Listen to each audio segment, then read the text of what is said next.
Conditional formatting is one of Excel's most popular features, and for some people it can be confusingly complicated. For this reason, casual Excel users don't enable it very often. I'll show you how to work around this challenge to take advantage of conditional formatting and its excellent benefits. In this example, we'll be highlighting employees who are on this payroll list who worked more than 40 hours, which means the employer had to pay overtime. Managers can quickly visualize key data based on conditional formatting. Let's first select the employee name and total hours for the first employee. Click the conditional formatting option on the toolbar right here.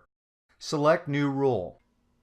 Under Rule Type, select the last option, which is to use a formula. This rule is based on total hours, so we'll place the cursor in this formula field.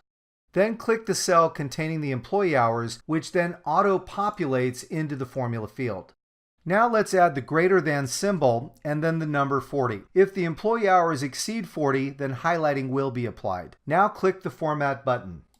You can format in an unlimited number of ways. We'll select the Fill tab right here, and then we'll go ahead and select the color red. Now click OK and click OK again. The conditional formatting has been applied. The total hours are less than 40, so there's no highlighting for this employee row. We want to apply the conditional formatting to all the employees. Let's click Conditional Formatting again and then select the Rules Manager. From here, double-click on the formula.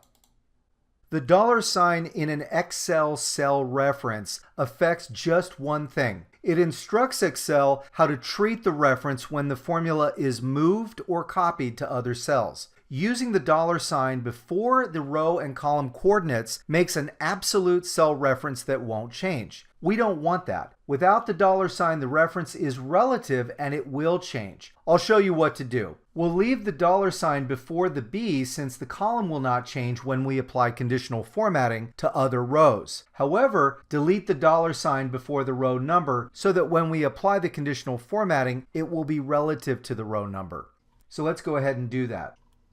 If this is confusing, that's okay. It will work perfectly. Click OK, and then click OK again. Now highlight the row by clicking the row number. Select the Format Painter.